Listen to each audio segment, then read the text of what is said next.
Olá, vamos seguir com o quinto vídeo da live. Hoje vamos mergulhar em um livro fascinante chamado O Efeito Isaías, de Gregg Braden. É uma obra que, nos fisga com uma pergunta bem intrigante, né?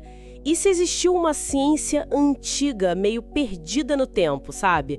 Especialmente em textos como os manuscritos do Mar Morto, que ensinavam uma forma poderosa de oração capaz de literalmente moldar nossa realidade, desde curar o corpo até, influenciar eventos mundiais. Exatamente. Essa é a premissa central, e é bem instigante mesmo. O Braden parte daí. Ele investiga como esses textos antigos, tipo o manuscrito de Isaías, que encontraram lá no Mar Morto, por isso o nome do livro, né, poderiam conter as chaves para uma tecnologia da consciência. A ideia é que essa forma de oração que ele diz que se perdeu aqui no Ocidente não depende só de palavra, de pedir. A força estaria mesmo no sentimento humano, na nossa capacidade de alinhar o que a gente pensa, o que a gente sente, a emoção, e até o nosso corpo físico.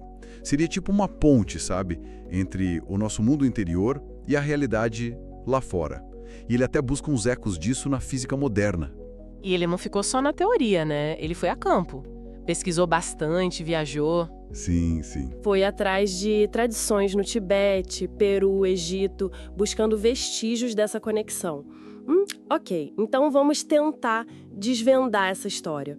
O ponto de partida é essa ideia de um conhecimento meio que esquecido, quase como se partes importantes da nossa herança espiritual ou científica tivessem sido deixadas de lado.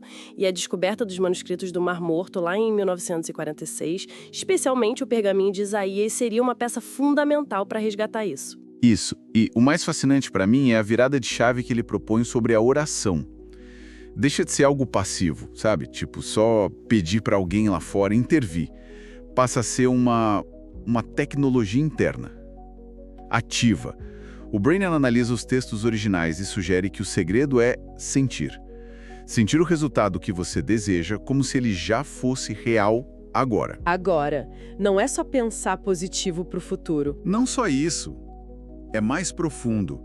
É a união do pensamento claro, a imagem do que se quer, com a emoção elevada. Tipo a gratidão, a alegria, como se já tivesse acontecido mesmo.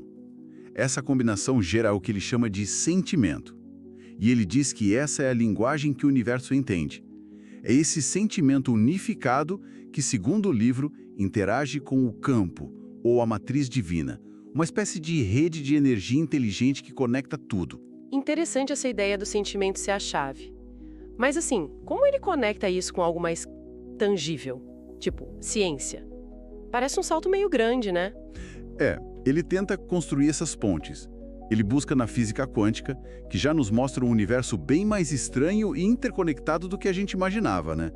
O Braden explora a ideia de que múltiplas possibilidades de realidade existem ao mesmo tempo, os potenciais quânticos, e que a consciência, o observador, parece ter um papel em qual dessas realidades se manifesta. Aquela história do observador que afeta o observado. Exato. Ele cita pesquisas como o efeito fantasma do DNA.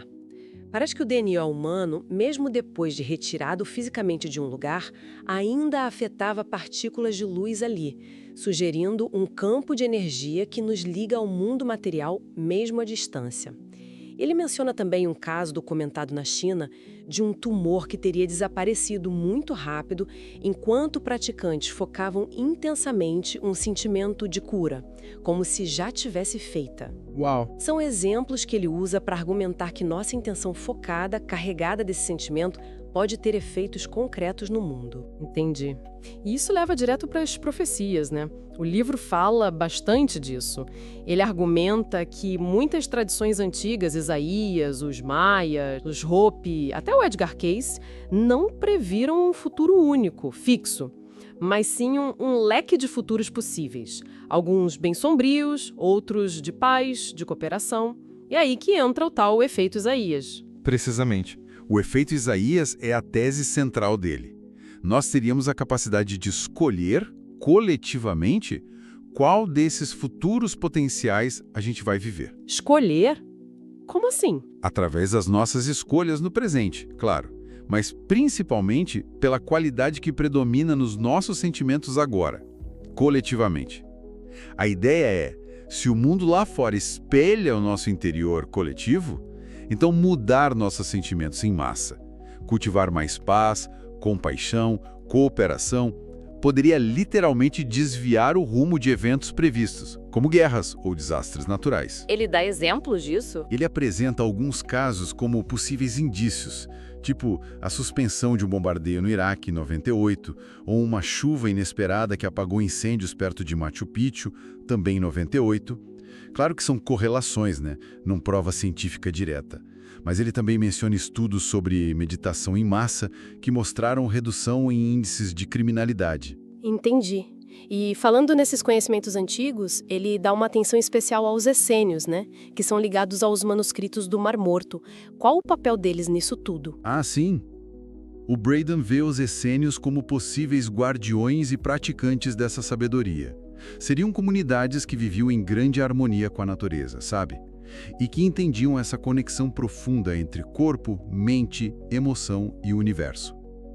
Para eles, a oração não era pedir, era participar ativamente da criação. E os ensinamentos deles, segundo Braden, focavam justamente nisso. Como alinhar esses três centros: pensamento na mente, emoção no coração, sensação no corpo, para gerar esse sentimento poderoso.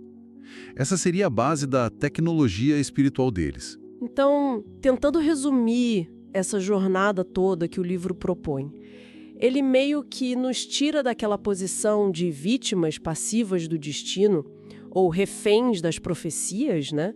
Sugere que a gente carrega uma ferramenta interna muito poderosa, essa capacidade de gerar sentimentos focados, alinhados, para influenciar nossa saúde, nossa vida e, quem sabe, coletivamente, até o rumo do mundo.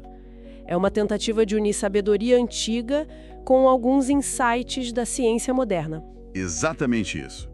O convite do livro é olhar para a intenção, para a oração, para o sentimento, não como algo místico ou superstição, mas como uma possível tecnologia da consciência. Uma tecnologia que talvez esteja aí esperando para ser redescoberta e usada com mais consciência, com responsabilidade. Isso deixa uma pergunta bem forte no ar, né? Algo pra gente pensar. Se uma pequena fração da população, como o Braden sugere, focada genuinamente no sentimento de paz, pode de fato influenciar eventos globais, que responsabilidade imensa isso coloca sobre cada um de nós, hein? No nosso dia a dia, nas nossas escolhas, na vibração que a gente emite para o mundo. Fica aí a reflexão.